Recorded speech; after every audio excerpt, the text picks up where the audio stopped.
So hey guys, welcome back to my channel study with Tulsi. आज हम पढ़ने वाले हैं a portrait of the artist as a young man. इसके writer हैं जेम्स जॉयस और ये पब्लिश हुई थी 1916 में। और ये उस टाइम पीरियड की नावल है जब मॉडर्निज्म चल रहा था। और ये एक ऐसी पहली नावल है जो एक आयरिश राइटर ने लिखी है। इस नावल की टाइम सेटिंग बहुत ज़्यादा फास्ट है, तो आप इसे ऐसे समझ लीजिए कि ये नावल 4 सीन्स में डिवाइडेड है। अब फर्स्ट सीन में सबसे पहले हमारे पास कैरेक्टर है स्टीफन डेडुलस, जो हमारा मेन कैरेक्टर है इस नावल का, और साइमन जो स्टीफन के फादर हैं। अब यहाँ पे स्टीफन एक इन्फेंट है और उसके फादर उसे एक फेरी टेल स्टोरी सुना रहे हैं। और जैसे कि वो एक बच्चा है, तो एक बच्चे के दिमाग में एक टाइम पे काफ़ी सारे थॉट्स चलते हैं। वो इस स्टोरी को काफ़ी ध्यान से सुन रहा है और उसमें इंटरेस्ट ले रहा है। और उसी टाइम पे उसके दिमाग में ये चल रहा है कि एक वुमेन है जो कैंडीज़ सेल कर रही है स्ट्रीट पे, और वहाँ पे एक बैड स्मेल है जो उसको उसकी मदरली स्मेल की याद दिला रही है। अब सेकंड सीन में स्टेफन बड़ा हो चुका है और स्कूल जाना उसने स्टार्ट कर दिया है। उसने एक बोर्डिंग स्कूल में एडमिशन लिया है जिसका नाम है क्लॉन्गर्स वुड कॉलेज। अब वो बोर्डिंग स्कूल में रह रहा है तो कुछ टाइम तक वो बहुत ज़्यादा परेशान रहता है, उसे होम सीकनेस होती है। लेकिन जैसे जैसे टाइम बीतता है वो वहाँ पे एडजस्ट होने लगता है और वहाँ पे वो अपना एक फ्रेंड सर्कल बना लेता है। अब कुछ दिन बाद वो स्कूल में बीमार हो जाता है और उसे हॉस्पिटलाइज़ किया जाता है। और जब वो हॉस्पिटलाइज़ हो जाता है वहाँ पे उसे पता लगता है कि एक आयरिश नेशनलिस्ट, एक फेमस पॉलिटिशियन है, उसकी डेथ हो चुकी है और उसके बारे में वहाँ पे डिबेट चल रही है। वो डिबेट सुनता है। फिर कुछ दिनों बाद उसकी विंटर वेकेशन स्टार्ट हो जाती है। अब वो वापस घर चला जाता है। घर जाने के बाद उसे पता लगता है कि उसकी फैमिली में भी उसी बात पे डिबेट चल रही है, उस पॉलिटिशियन पे डिबेट चल रही है। क्योंकि उसकी फैमिली में भी 2 तरीके के लोग हैं, जो उस पॉलिटिशियन को सपोर्ट करते हैं और एक जो उसे सपोर्ट नहीं करते हैं। वो अपनी फैमिली के साथ एक अच्छा डिनर, पोलाइट डिनर चाहता था। इतने दिनों बाद वो घर पे आया था और वो क्रिसमस अच्छे से सेलिब्रेट करना चाहता था। लेकिन उसका सारा क्रिसमस एक फ़ाइट में चला गया, उस पॉलिटिशियन की डिबेट में चला गया। अब जब वो वापस स्कूल जाता है तो उसे पता लगता है कि उसके कुछ क्लासमेट्स कुछ सेक्सुअल हैबिट्स करते हुए पकड़े गए हैं अपने सीनियर्स के साथ। और सारे टीचर्स जो हैं वो बहुत ज़्यादा गुस्से में हैं।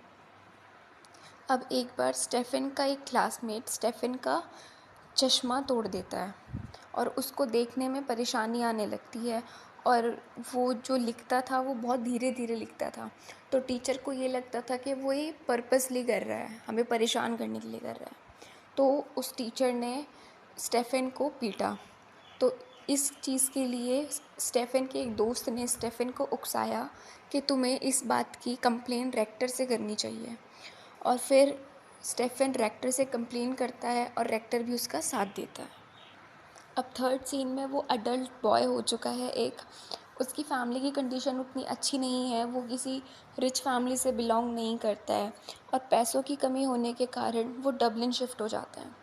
अब डबलिन में स्टेफन एक लड़की से मिलता है जिसका नाम है एमा, और वो दोनों एक अच्छे फ्रेंड बन जाते हैं। और स्टेफन जो है एमा के लिए लव पोएम्स लिखना स्टार्ट करता है। हम ये कह सकते हैं कि एमा स्टेफन की पोएम्स लिखने के लिए उसकी एक इंस्पिरेशन है। अब वो एक कॉलेज में एडमिशन लेता है जिसका नाम है बेलवेडर कॉलेज। वो वहाँ एडमिशन लेता है और वो वहाँ पे एक बहुत सीरियस और इंटेलिजेंट स्टूडेंट होता है। अब जैसे कि वो बड़ा होता जा रहा है तो वो एक प्यूबर्टी स्टेज पे पहुँच चुका है जहाँ उसके माइंड में सेक्सुअल एक्टिविटीज़ आने लगी हैं। अब वो उस कॉलेज में कुछ एग्ज़ाम्स देता है और उनसे पैसा जीतता है, और वो सारा पैसा वो अपनी फैमिली और फ्रेंड्स के ऊपर स्पेंड कर देता है। और वो सारा पैसा उन पे स्पेंड करने के बाद वो बहुत ज़्यादा फ्रस्ट्रेट हो जाता है और उस वजह से वो सेक्सुअल एक्टिविटीज़ उसके माइंड में और भी ज़्यादा हिट करती हैं। और वो इस प्रॉब्लम को सॉल्व करने का डिसाइड करता है, और सॉल्व करने का रास्ता क्या निकालता है? प्रॉस्टिट्यूट। वो कहीं ना कहीं इस चीज़ से डरता भी था कि अगर मेरे पेरेंट्स को या फिर किसी सोसाइटी को पता लगा कि ये प्रॉस्टिट्यूट के पास जाता है फॉर फुलफिलिंग हिज डिज़ायर्स, तो क्या होगा। अब उसके कॉलेज में, स्टेफन के कॉलेज में, एक 3 डेज़ की रिलीजियस वर्कशॉप होती है, जिसमें रिलीजन, सिन और हेल के बारे में वहाँ पे बताया जाता है बच्चों को। और जब वो इन सब चीज़ों को सुनता है उस वर्कशॉप में, तो उसको जो भी उसने किया है उस चीज़ के लिए बहुत गिल्ट फील होता है। इन सब के बाद वो एक रिलीजियस पाथ पे चलना स्टार्ट कर देता है और उसकी लाइफ में काफ़ी सारे चेंजेस आ जाते हैं।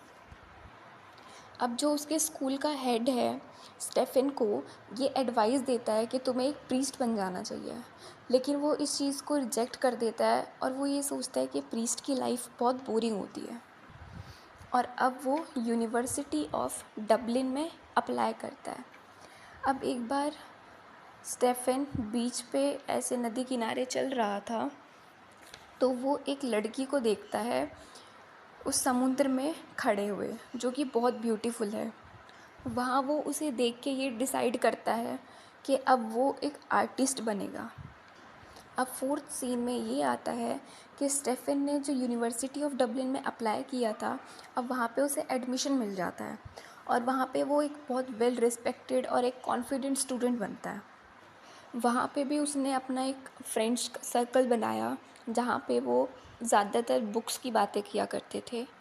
उसी फ्रेंड सर्कल में एक फ्रेंड था स्टेफन का, जिसका नाम क्रैनली था, जो कि उसकी बातों से ज़्यादा इंस्पायर्ड नहीं था, ना वो इंटरेस्ट लेता था स्टेफन की बातों में, क्योंकि मोस्टली वो पढ़ाई की बातें और कुछ रिलीजियस बातें करता था। अब वो एमा के लिए एक और पोएम लिखता है, जिससे उसे रियलाइज़ होती है ये बात कि एमा उसकी कभी नहीं हो सकती। और एट द एंड वो ये डिसाइड करता है कि वो अब आयरलैंड छोड़ के चला जाएगा और अपनी पूरी life as a writer spend करेगा। इसी के साथ हमारी नॉवल यहीं ख़त्म होती है। Thank you so much.